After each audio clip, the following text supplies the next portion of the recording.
Okay, good morning, good afternoon, or good evening to everyone around the globe, and a very warm welcome to the second session of our communications webinar series titled Lobbying, Advocacy, and Policy. My name is Paul Hallett, and I will be moderating this session.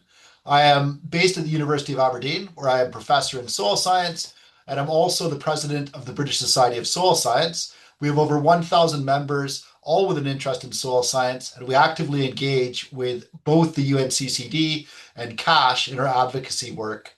So before we begin, a few quick housekeeping points. This webinar is being recorded. Translation into Spanish, French, and English is provided. Please choose the channel of your preference, clicking on the world icon. You are warmly encouraged to use the chat box to introduce yourself, share reflections, and exchange with other participants. We will dedicate time for interaction and Q&A with the panelists after their presentations. Therefore, please take note of your questions as we will open the floor, but you will also have the option to use the Q&A function to post your questions. Only post questions and not information about yourself in the Q&A. Please make it clear which panelist you're addressing the question to, and we kindly ask you to be concise with your questions so that as many voices as possible can be heard. So this series takes part within the framework of the project Strengthening Civil Society Role in Achieving Land Degradation Neutrality, and it's funded by the Global Environment Facility and implemented by Drynet, the IUCN, and both ends. This 5-part webinar series is designed for civil society organizations to strengthen communication and advocacy skills to effectively engage with policymakers and contribute to land restoration, decision-making, and policy. Remember that participants who fully attend at least 3 of the 4 webinars will receive a certificate of participation. Over the next 60 minutes, we'll explore the theory of advocacy and lobbying and how it is practically applied, drawing on the experiences and insights of our distinguished panelists. The objectives of today's webinars are to present a theoretical approach to advocacy and lobbying using practical examples and experience, have a theoretical understanding of advocacy and how it relates to lobbying, have an understanding of how to effectively advocate for policy outcomes with stakeholders on behalf of specific constituencies using lobbying techniques. So I want to first of all invite all of you to participate in a poll that we have. So you'll find that there's a QR code on the screen. You can click on the QR code or press on a link that's now appeared in the chat. And you can move through the 4 questions at your own time. If you have any difficulties accessing Mentimeter, please put your answers in the chat and we'll share the results later on. So you can see the QR code there on the screen right now. So let's get into lobbying and your first experiences of it. So the first question is, as a teenager, did you lobby your parents? The second question, if yes, name one thing you lobbied them for. The third question, and probably the most important, were you successful? And the fourth and last question, please use a few words or a brief sentence to explain, if yes, what did you do that contributed to your success? So please fill in the survey. We'll share the results later on. So we're now going to move over to the speakers. To all the speakers, please keep the time that's been allocated. We're in quite a tight timeline. 1 minute before the end of your presentation, I'll turn on my camera as a reminder. Unfortunately, I will have to cut you off because we want to leave that time for Q&A at the end. So the first coordinator is someone you may know. He's the Drynet coordinator, Noel Otto. He is based in South Africa with Indigo Development and Change. His professional fieldwork focuses on action research with members of rural communities to enhance their livelihoods by the sustainable use of natural resources and also by improving market access. He served as the CSO observer on the UNCCD Science Policy Interface from 2020 to 2022, and he currently serves as the technical lead for the GEF-funded CS4LDN program of the Drynet network, and IUCN. So Noel, you have the floor for 5 minutes, and he is going to present theoretical basics of advocacy and lobbying. Thanks very much, Paul. I'm going to talk to some slides that we're going to be sharing on screen. Thanks very much for that introduction, Paul. I think you've set the stage very nicely. This little cartoon is just to let us all keep in mind that principles underpin all the work we do, principles and values. And sometimes the word gets misconstrued. Next slide, please.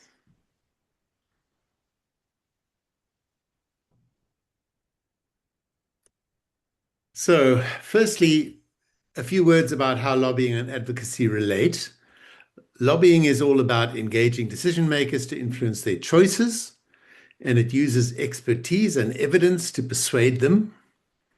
On the other hand, advocacy is about advancing the rights and interests of others, and that can be other people, or it can be something like the soil, or the planet, or the environment. In the UNCCD context, this means lobbying parties to represent rural land users who are not in the room. So that's how we advocate in the UNCCD context. Next slide, please. So, as I said, advocacy is all about promoting a point of view on behalf of groups who are not in the room. And in the UNCCD context, this focuses very much on land policy and the well-being of land users. And lobbying is then the key tool that we use in our advocacy to influence decisions and to ensure that the voices of those not present are also heard. Next slide, please. So, very important to lobbying is to keep in mind it works best when there is trust and respect with decision makers. And the image there shows you how important it is to be connected and to have that kind of relationship.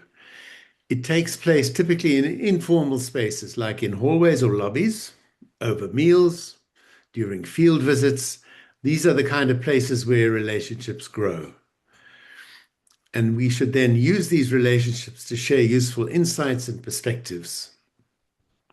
And then if you have this kind of relationship, at key moments, a trusted input can really influence decisions. Next slide, please. So in the UNCCD decision-making processes, here are some thoughts about how we can influence them. Firstly, we need to understand what the parties want, what they desire, and also what they resist and why, what is driving these preferences. We need to understand how groups like the Africa Group or the EU reach positions and also make compromises, because in all of these groups, there are compromises made in the positions they are advancing in the COP. So very important is first to listen, to use our ears, to understand the room, the dynamics in the space, and only then, once you think you understand what's going on, share your perspective. It's quite important to develop a clear lobbying strategy that is linked to the agenda items of the COP, so that you're actually talking to the things that people are there to decide about. And then finally, very important, build that trust. The way in which you engage matters as much as what you have to say.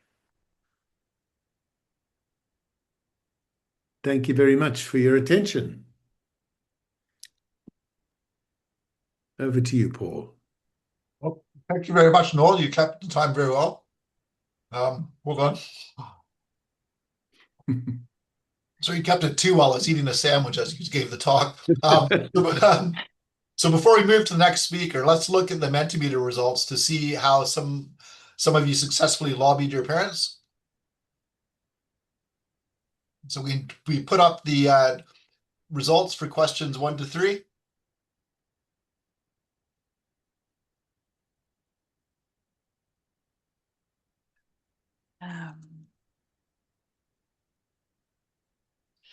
Will they be showing, or shall I wait until after the next speaker? Sorry, I wasn't prepared. Give me a second. I'll wait till after the next speaker. So we're going to move on right away. There we go. Oh, you've got it now. Excellent.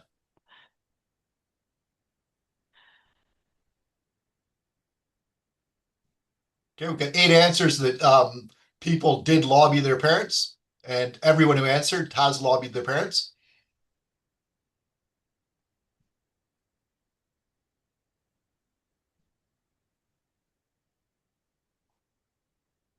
Well, these are quite diverse. So we've got everything from a bicycle to a biodiversity space. A number of people wanting bicycles or a mobile phone. Okay. And a lot of you are interested in biodiversity because these spaces for birds and other areas. So 3 of you were successful. I think some of you didn't answer because we had 8 at the beginning to say that they lobbied. 1 of you wasn't successful.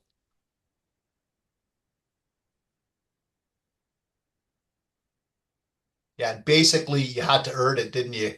So it's either pass your exams, behave, which is also what Noel mentioned in his talk about listening to the room before you start lobbying, and being willing to actually do something. So I think, that also accounts in lobbying here, that you have to put time back in. All right, so thank you very much, everyone, for filling in the poll. We're going to move on now to our next speaker, and she is Daniela Solis, and she is the coordinator of the Coalition of Action for Soul Health, or also called CASH. They're a global multi-stakeholder partnership of over 350 stakeholders working together to improve soul health through collective coordinated action. Her work focuses on mobilizing diverse actors through strategic partnerships, policy, advocacy, international dialogue, and knowledge co-creation. She serves on the steering committee of the UNCCD Youth Caucus as the thematic co-focal point for sustainable land management and restoration, and was previously an associate in food and agriculture at the World Business Council for Sustainable Development. So she'll present about building the coalition of action for soul health. So Daniela, you have the floor for 10 minutes. Thank you so much, Paul, and I'm so happy to be here today. So as mentioned, I'm Daniela, coordinator of CASH, and I'll be presenting the story of the work of CASH, so what we call Coalition of Action for Soul Health. So maybe let me start with why this matters. Why soil? We know that 95% of our food is directly or indirectly produced on our soils, and sustainable soil management could also produce up to 58% more food. But today, as you can see here, 1/3 of the Earth's surface is degraded, which impacts 3.2 billion people, and the main culprit is soil degradation, which is the most widespread form of degradation. Hence, why we think that business as usual is not an option anymore, and we need increased investments in implementation, monitoring, policy, and financing. That's the problem we set out to solve with CASH. A bit more on what is CASH. So it was born at the 2021 UN Food Systems Summit. During the preparations and ahead of the summit, almost 2,000 systemic solutions were submitted from all around the world. Those related to soil were put together by Dr. Ratan Lal, Dr. Lee, and Dr. Joao Campari, who led the Action 3 on healthy soil ecosystems, which formed CASH, which was officially launched during the summit. 5 years later, as you can see here on this timeline, over 350 members have joined, and we now have formal recognition of soil health in major global declarations. So this journey has really been about building the enabling environment, policy, finance, science implementation, step by step. Just on the, as maybe you might have grasped it by now, but our mission is really to improve soil health globally by integrating and strengthening policy, financing practice through coordinated evidence-based action. How do we do this? I'm not going to jump into details, as you'll probably see as I present the work that we do, but it's around 4 strategic pillars and cross-cutting priorities such as youth leadership, member engagement, strategic communications. But what I wanted to share more is around our advocacy strategy. So the way I think about it is 4 interlocking levels that only work together. As you can see here, we have coordinated action and a unified voice. As I mentioned, we have over 350 partners working together from different regions, as you can see here, from different backgrounds coming together as a unified voice. We have research in academia, farmer organizations, private sector, government, youth-led organizations that really come together to build momentum and share a key message and joint messaging around soil health. We also translate evidence into action, including indigenous and local knowledge, as you cannot advocate effectively without a credible evidence base. So, and this is at various levels. For example, here we align with the SDGs, showcasing how soil health can contribute to all the SDGs. And you can scan the QR codes here in my presentation so you can dive into the resource centers that we put together to highlight this evidence. We also do it at another level, at regional levels, at the continental level. So in the African Union, contributing to policy and through the evidence that we collect and deliver and translate with our members, such as here with the African Union and the African out and APAD. So as you can explore more of these resources that I'll be more happy to share on the chat as well so everyone can access. But then key point as well in the advocacy that we do is by being present everywhere. So when I say everywhere, you probably see an example here. This was only last year. We were at all the events, we make sure that we're in the room representing all these stakeholders, making sure as well that whoever's in the room can speak on behalf of everyone. So, you're there, represent everyone. So these are some of the examples that we engaged throughout the whole year, last year. And then as well, looping into international campaigns, making sure that we bring a strong voice in everywhere we go. And since we have members from around the world, we don't have to be present ourselves, they can represent us. So I think that's one of the key strong points how we've been able to deliver. And then one key point in our strategy is youth leadership. We launched our Youth for Soil initiative in 2024, really to empower young people to advocate and to showcase their solutions at all levels. We have our mentorship initiative. We have been producing key outputs such as the Youth for Soil manifesto, which was launched at the World Soil Day last year, and also key documents and outputs where we highlight how youth are advocating in this space and what others can learn from them. So these are some of the key outputs. But what does this look like in action? I've shared a few, around our strategy, but I wanted to deep dive a bit more on what we have done as well. Some of the key initiatives that we've been leading that has helped us really bring soil health into global fora. Our key initiative is the Soil Health Resolution. If you scan the QR code, you'll see more about the history of this resolution. It started in 2022 with the Quadruple Mill Initiative, which is based in France. We co-developed the resolution also with other members, government, scientists, youth leaders, to bring together text that is adaptable with commitments that different member states can embrace, adapt, and build from, So the key point here is being flexible in everything that you prepare. So we presented it at COP27 during the high-level plenary, co-hosting the first ever food systems pavilion. Before COP27, soil had never been recognized at the COPs. And in COP28, which was almost 3 years ago, we really led persistent coordinated work to bring soil health, which was officially recognized in the EAU Declaration on Food and Agriculture, which is amazing because 159 countries committed to enhancing soil health. So really, that's what advocacy looks like in action. So we're very proud of that. And then another project as well that we've been doing, as I mentioned, we work at various levels. For example, with the Norwegian Agency for Development, really understanding how we can integrate all this evidence to inform national strategies within the African continent. We know that they need to commit and help achieve the objectives of the Africa Fertilizer Soil Health Plan. So we're helping them integrate that evidence, connect members locally. We help coordinate, but really leveraging local experience and expertise from those who are on the ground. So these are some of the examples that we've been doing also with GIZ in Germany, making sure that whatever we put together, we bring that to the global fora to highlight what we have found. But what I think maybe I can close with is we have put together a brief that you can scan again and dive into it, our lessons from advocating at COP28, really for soul health in this multinational fora. So some of the key points that we've shared in this brief, and you'll probably be able to deep dive, and I'm happy to share more during the Q&A. But we really went together with different stakeholders to understand, what are the key messages when you advocate? What should you do? What worked? What didn't? So maybe some key points that I wanted to share, and then we can discuss more if you have more questions, but really around 6 key messages. So the important thing that we took from this is we need to start early and with very specific targets. So for example, whatever we prepare for COP28, we started last year and the previous year in COP27. So it gives more time to build a coalition, refine the asks, identify entry points. As we noticed that if we came with vague asks, it didn't work. So really, that's step 2, really identifying and creating those entry points that I've mentioned. So the resolution gave member states that we reached out to adaptable text. We also co-hosted events, pavilions, which gave us this physical platform to highlight the work that we do. Really seizing all the entry points that you can find and then building new ones when they don't exist, right? So always reaching out to new partners, identifying champions who are leading this work, and then making sure that your issues are unifier. Soul health connects climate, food, water, biodiversity, everything. So it's cross-cutting.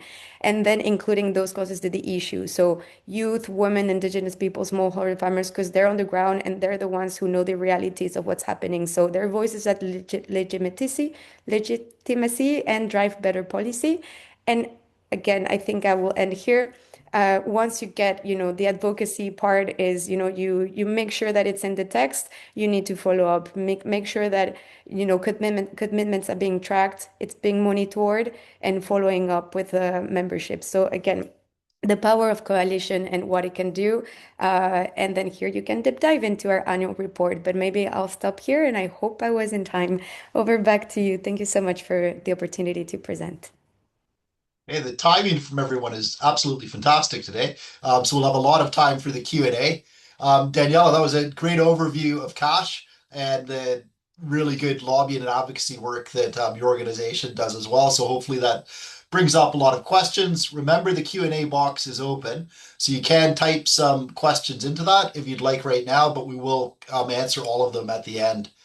So I'm going to now give the floor over to our third and final panelist, and that's Ibrahima Jara, and he is the Executive Director of the Soli Solution, an NGO based in the Gambia. He serves as an African Union CAADP food system expert and on the steering committee of the FAO Gambia National Soul Partnership. So Ibrahima is the country representative of the Young Professionals for Agricultural Development, and he is a Global Action Ambassador for the UN Sustainable Development Goals. He's also a member of the Policy Working Group of the African CSOs Biodiversity Alliance, or ACBA, and he's going to share from his personal experience some examples on how to effectively lobby with stakeholders. So Ibrahima, you have the floor for 10 minutes. Well, thank you so much, Professor Paul. It's a great pleasure to be here. Good afternoon, and I want to stand on all existing protocols. Let me start with one simple truth. I want to start by saying we cannot fix our planet, we cannot fix our food system and our ecosystem without fixing the system, because the system is what fixes these ecosystems. So I started in the Gambia sometime 8 years ago, the Soil Solutions, 8 or 9 years ago with the Soil Solution. But after all, I had only one objective when I started. The objective was, how do I revive the soils? Because I think the soils were poor. I think there was also poor representation, and I think there was poor policies. Digging down into the fact, I realized that the system was not established for me to do the work as expected. Then I realized that, okay, there are deep issues which doesn't surface. And these deep issues are not only about the poor soils or the poor ecosystems or poor representations, but also includes how do we fix policy directions in order for us to be able to strive in the country.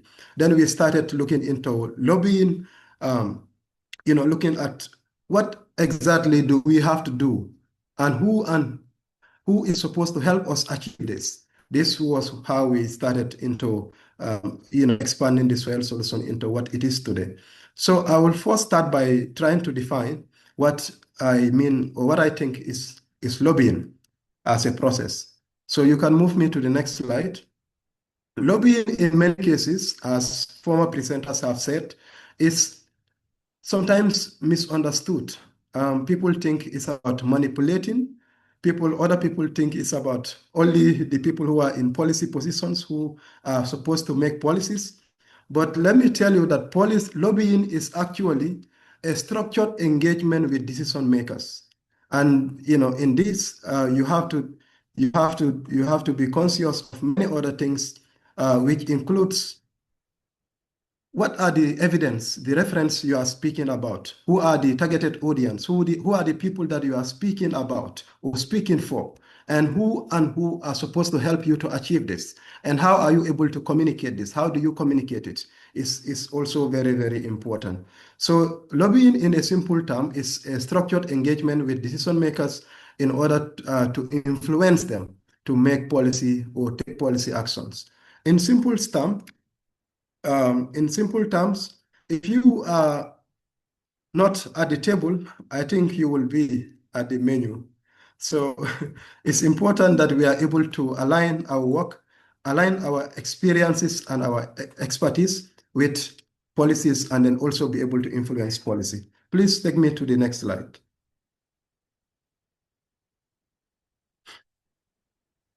Okay, so I try to define policy in experience. Based on experience, how can we engage? How can we be able to influence policy?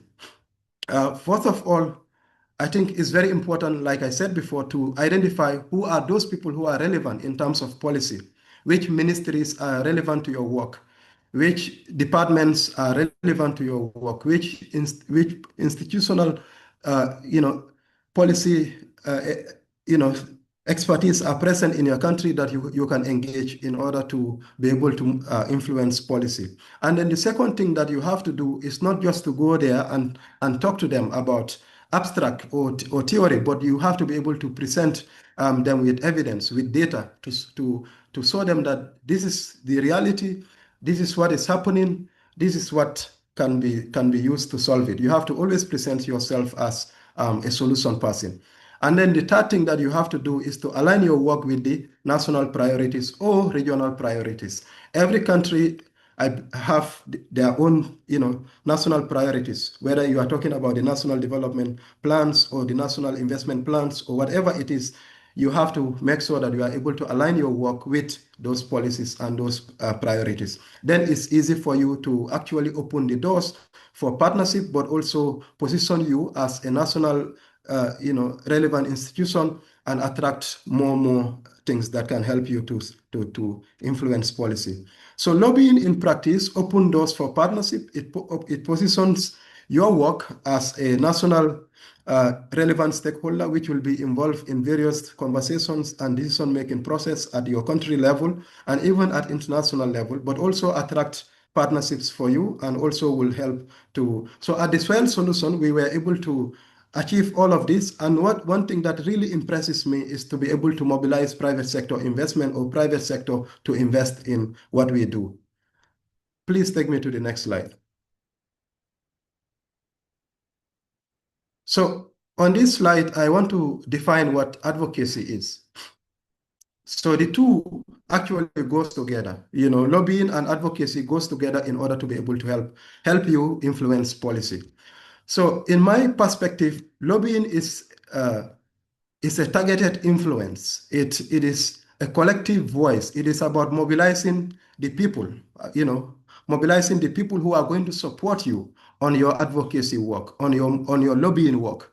So you can see on the first slide, on the first image, I said you need to be able to raise awareness because most of the people, especially the people that we want to support at our own domain, which is on land restoration or reclamation, most of the people are not very aware of these issues of land degradation.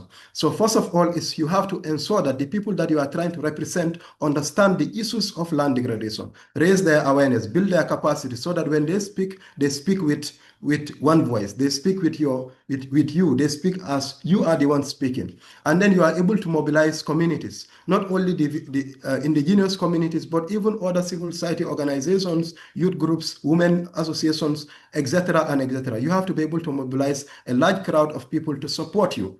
And then when all of these two comes together, they are able to help you shape the narrative. You are now having a pathway, creating a pathway for you to be able to achieve your lobbying and advocacy job. And this will help you in terms of driving the long-term change or the long-term vision that you have in terms of influencing policy. So to give you a real example on this, at the Soil Solution, we did not just tell policymakers about soil data, but also we work with the farmers to train them. We work with the communities, the youth and the women organizations and various partners to train them on how do we influence policy. We train them on the issues of land degradation. We build their capacities. We build movement around soil health. We build movement around land degradation, land restoration, and etc. And because of this, we were able to now logically tell the policymakers we need a change on this. So in simple terms, I want to say policies don't just change because they are logical. They only change because they are felt. Please take me to the next slide. So on this slide, I want to create a link around advocacy and policy, advocacy and lobbying, and how these two comes together to help us influence policy change. So like I said before, advocacy builds pressure and lobbying directs that pressure. So in advocacy, you are trying to mobilize the voices around your domain. In this case, mobilizing voices around land restoration, land degradation, and then in lobbying, this helps you to direct that pressure to the people who are responsible for policy. It helps you to shape that advocacy job to influence policy. So you need both. Advocacy without lobbying is like you gain no public momentum. You are not going anywhere. It's like you are planting seeds in a barren land.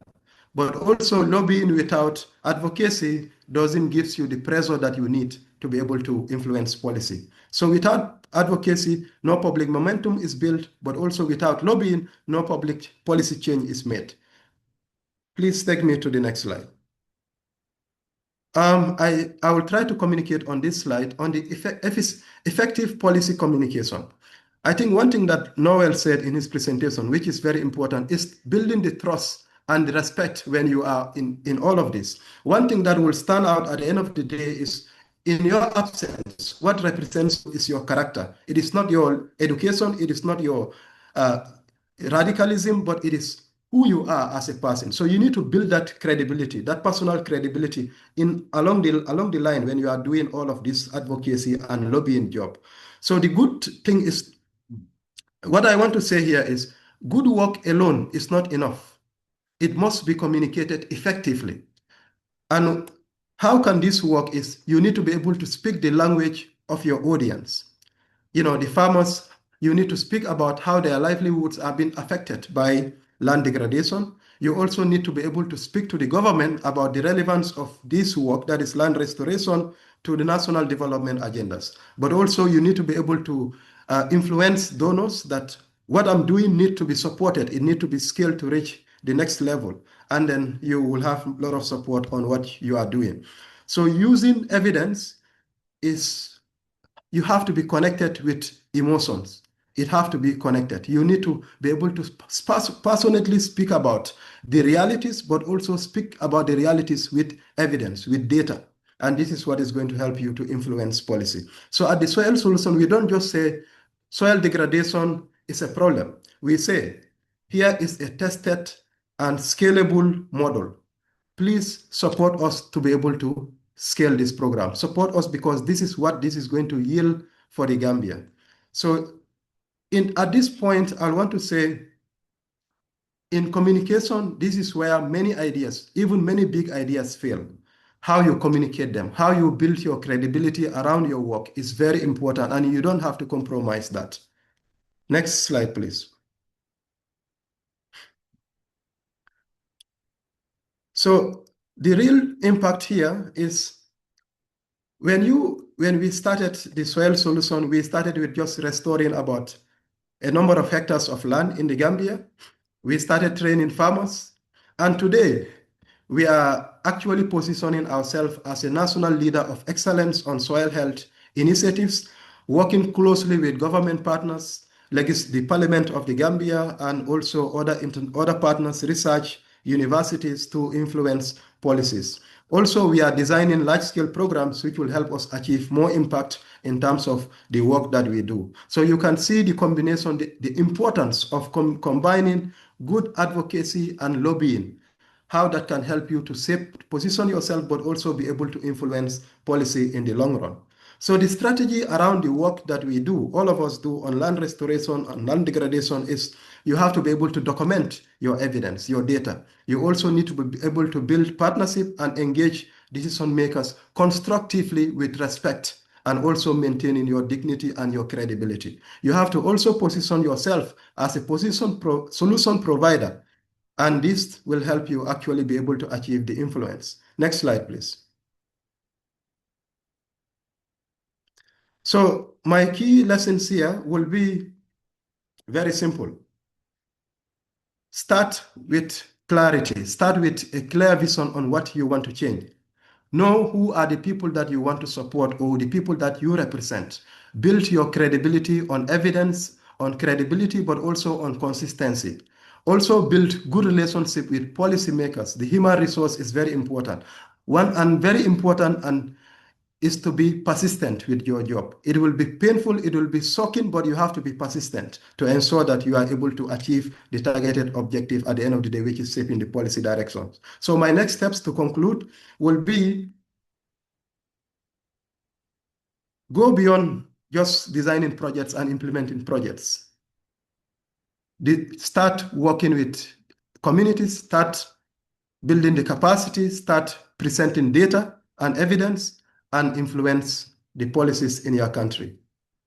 On this note, I want to thank you. I think I am on time. Thank you so much, Professor Paul, for the time. All right, thank you very much, Avrima. We've had 3 excellent talks. All of you have kept to time as well, which gives us a good amount of time for the Q&A session that we have. There's a lot of common themes between you. I really liked what Avrima said, which was have not only a good story, but also good data behind that story as well. So the floor is now open for questions. If you use the raised hand function, I will know the order in which to let people take the floor and pose their questions to the team. Please use this to pose questions. Don't use it as a way to introduce yourself. You can do that within the chat box. To kick things off, we had an extremely good question in the Q&A box that I want to start off with, which is from Velma Osika. And I'll just read out what was written there. So as somebody who's attending the UNCCD COP, so this COP 17 for the first time, where can one get information on what the negotiators are interested in, and where can we also get the Africa group position or any other delegation position? And is it possible to be given some guidance on this? So I don't know anyone there who's attended the COP before, if they're able to answer Velma's great question. So I'll ask any of the panelists. Hi, Paul. Yeah, maybe I can come in and share a bit of. Cash has been attending for quite a while, and I'm seeing a few entry points here into understanding, where to get that information, how to engage. It can seem overwhelming because a lot is happening, but there are several avenues that the UNCCD has put in place for civil society organizations and, for example, youth to find out more about how to engage and what are the positions. So if you go to the UNCCD Youth Caucus and you're below 35 years old, you have all the resources which would share a bit more about webinars and information about how to engage within these processes and what are the opportunities at the regional context. There's also the UNCCD CSO panel that I believe, Paul, your fellow colleague Andy Murray Andy is a part of. So the UNCCD CSO panel, if you reach out to them, they can share a bit more, and they have regional contact points, so focal contact points that you can reach out to and who know more on the individual basis. So for example, in Africa, there's also, if you go to the UNCCD website, there's specific declarations and positions that will be addressed during COP. The one that comes to mind is COP decision 19/16 on restoring agricultural lands, which will be a key priority for the UNCCD. And then in the UNCCD website, you also have the key contacts of the focal points of all the countries within the UNCCD that you can reach out to. So I think that's there's several avenues. And again, engaging with coalitions and international groups such as, BSSS or CASH, Drynet, who put together summaries of how to engage in these processes, as well as trying to see if anything comes to mind, but I can share a bit more as well, such as the Riyadh Action Agenda, which is non-state actors coming together for the UNCCD. But maybe I see Noel has his hand risen. Maybe over to you, Noel, if you wanted to add anything else. Thank you. Thanks very much, Danny. Thanks, Paul. Yeah, that was a great answer. I just wanted to add in, expand a bit of what I wrote in the chat, which is that prior to the COP, there are preparatory meetings. So the CSOs have a whole day of preparatory meetings, usually on the Sunday. And all of the regional groups also have preparatory meetings where they discuss their positions. And CSOs are usually welcome to join those meetings. The delegates can be quite sensitive about who should be in the room when. So when it comes to things like contact groups, it can be quite difficult for CSOs to be there. And that's where the decisions are really hammered out. But in those preparatory sessions, every morning, each of the groups will meet. The Africa group, the Latin America, Caribbean group, the EU will all get together and prepare their positions for the day. And CSOs are usually welcome to join in those spaces. So those are great opportunities. Another thing I want to say is that there are also social events in the evenings, quite often hosted by countries or by embassies or by institutions like the GEF and so on. It's good if you can get an invitation to go along to those events, because those are places you can hear informally what people are talking about, and quite often you learn more there than in the formal sessions because they're much more lively. Thanks very much. Okay, thanks both to Daniela and Noel for those answers. I'm going to keep on the theme of COP as well. So this is from an anonymous person, and it is, as we approach COP17 in 3 months, how can we be prepared to negotiate for soil management and soil improvement with our African group? So that's both Noel and Ibrima. If you want to answer that, either of you. So how about you, Ibrima, if you start with the answer to it?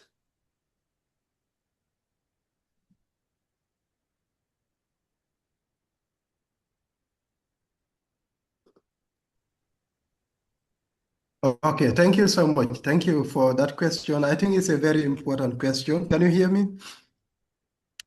Yes, we can hear you. Yeah, to provide response to this question, I think it is very important. Like I said before, we need to, if we want to participate in this and be able to influence policy, we need to first of all begin to develop a position paper or a common position as civil society organizations. And these have to be coming together as civil society organizations to put together a position paper which we can actually use to share with the African group of negotiators at the event. Sometimes you might actually be able to influence these policies, not even participating in their physical meetings, but just by submitting the document or the paper to them, that can help you to be able to save or even influence the policies and the decisions that are taken at the COP. So I just want to provide that short answer for that question. Thank you. Great. Thank you very much. Do you want to add anything, Noel? Yes, if I may. Prior to the COP, there will also be preparatory meetings in Africa, and civil society is also able to join those meetings. I know it's difficult in terms of Africa's a big continent, and there's usually travel involved that is costly, but that is another really good opportunity to get in on the discussions at an early stage. And at that stage, because the pressure is not yet on the negotiators, they're usually much more open to hearing opinions and getting inspired. Thanks.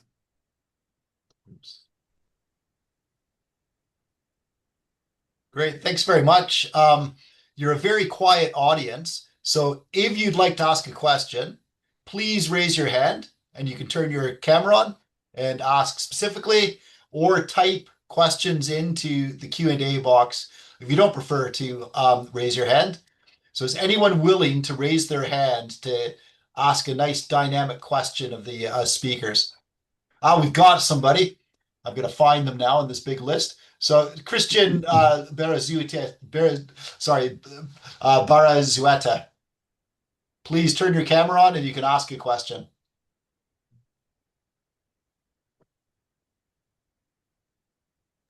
Hi, am I able to, I'm audible right now? You're audible, yes. Okay, I don't know how to operate the camera. I'm really sorry. All right, it might not be on actually, but please just ask.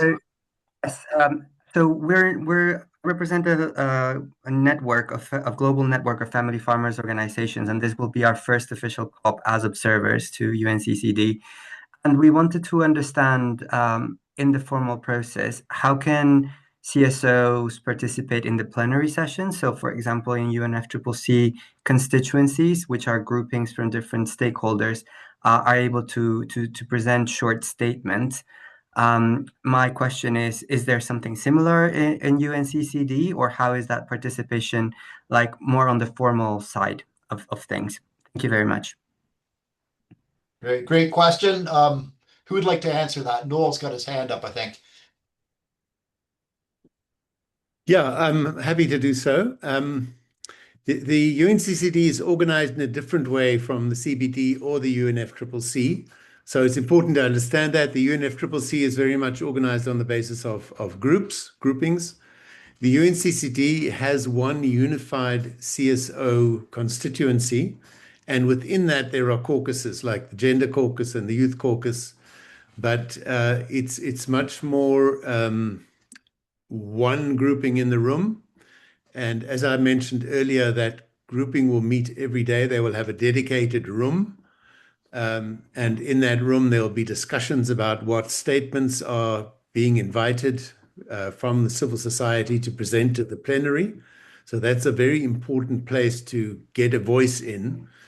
And it's quite a democratic process, so that people who are there can volunteer to be part of the drafting group and help to shape those statements.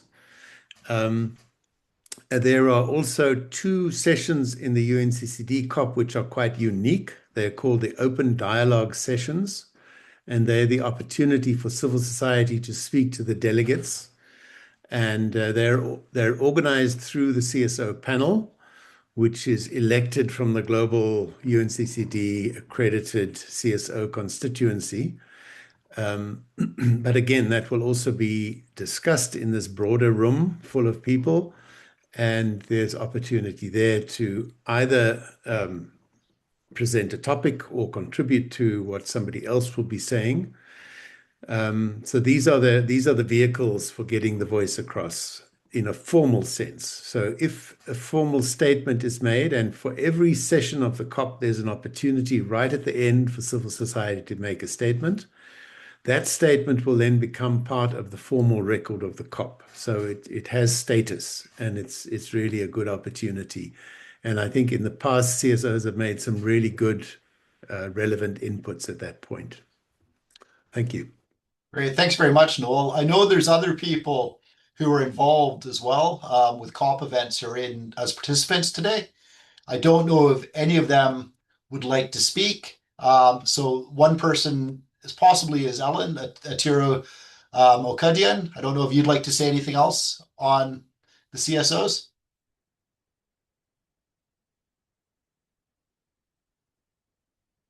Hello. Yes. Hi. Can you hear me? Yep. Oh, yes, because I don't know how to put on a video again, but you can hear me.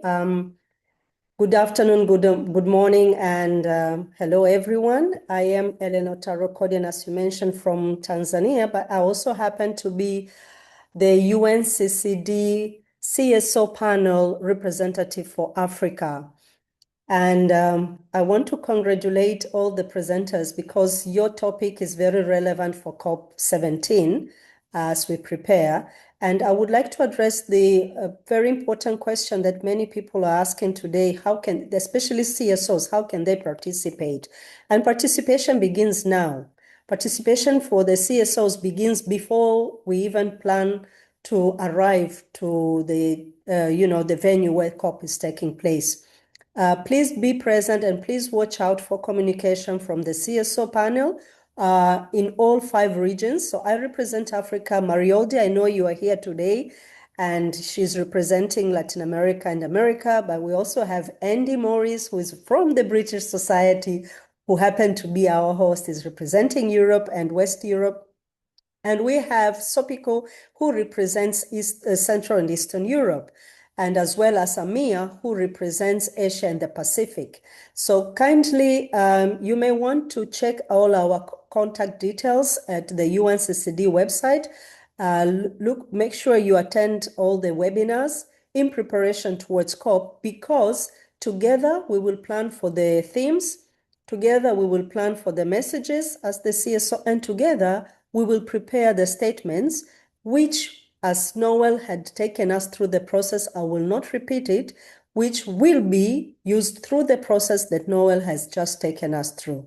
So preparation begins in advance. And if you're not participating in advance, you will not be able to understand how it all goes and be present. And then I want to communicate and maybe complement on the presentations made today on advocacy and lobbying.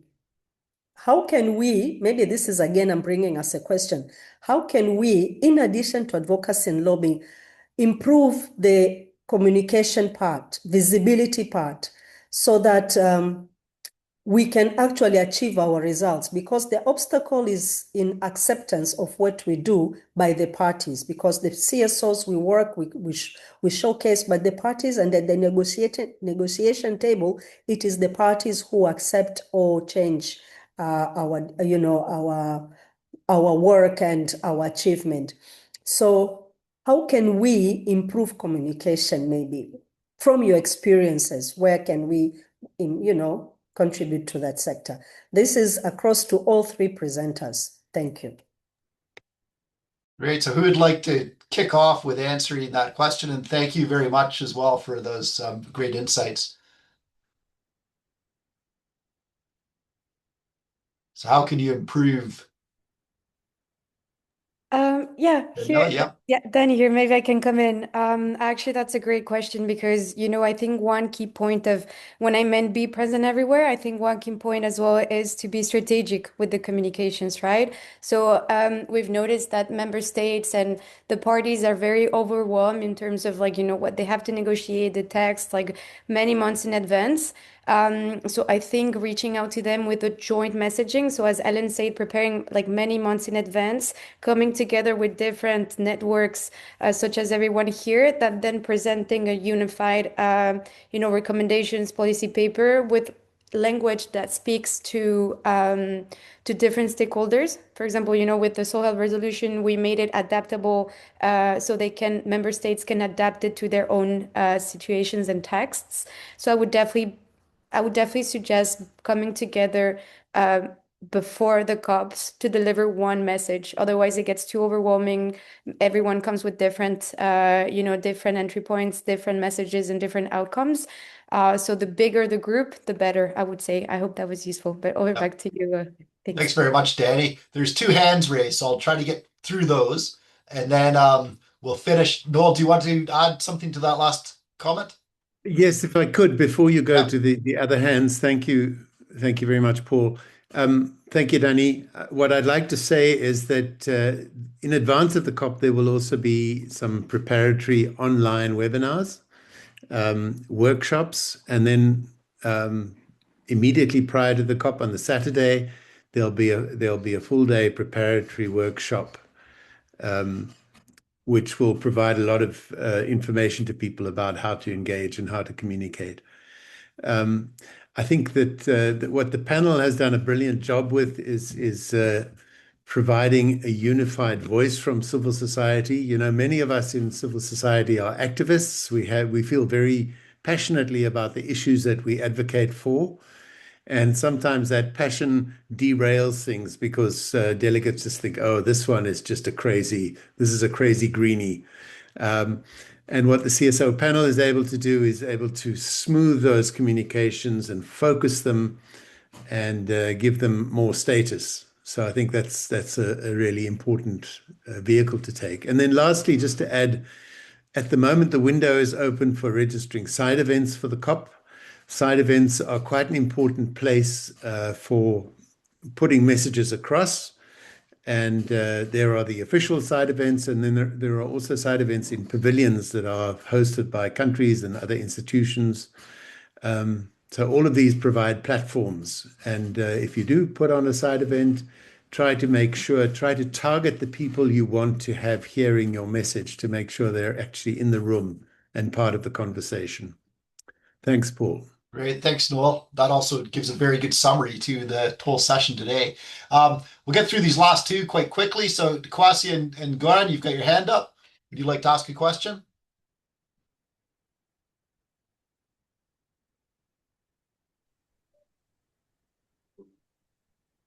Allô? Bonjour. Bonjour. We can hear you. Oui, je m'appelle Ngoran Kwasi. Je suis de l'ONG Main Unie d'Afrique. Je tiens à dire merci aux panélistes. Dieu merci, nous avons pu participer à la COP 15, à la COP 16. Ma préoccupation, c'est que aujourd'hui, le problème de la situation des dégradations des terres est une situation réelle. Et j'ai lu votre effort. Si rien n'est fait concrètement, nous voyons que la prochaine pandémie qui menace notre planète, c'est la famine.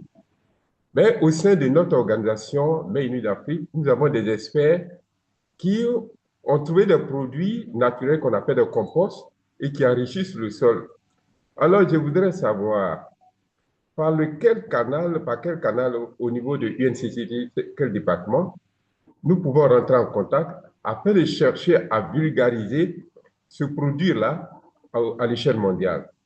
Bon, à la COP 16, Main Unie d'Afrique a eu un pavillon. Je tiens à dire merci aux organisateurs d'un 20 mètres carrés et nous avons eu à faire des panels là-bas. Et nous voulons cette année encore avoir cette opportunité pour être là-bas. Mais comme on le dit, nous avons postulé sur les diverses thématiques qui ont été parce qu'il était question de faire des événements, des organisations qui veulent participer, d'avoir des événements parallèles. Nous avons postulé dans ce sens-là. Mais ma préoccupation, comment nos experts peuvent valoriser ces opportunités de compost-là au niveau mondial par le canal d'un département au sein de UNCCD. Merci. Okay, excellent. Thank you very much for that, Kwasi. I'm going to pass over to Moses Chapoza as well, just to final comments on the webinar today.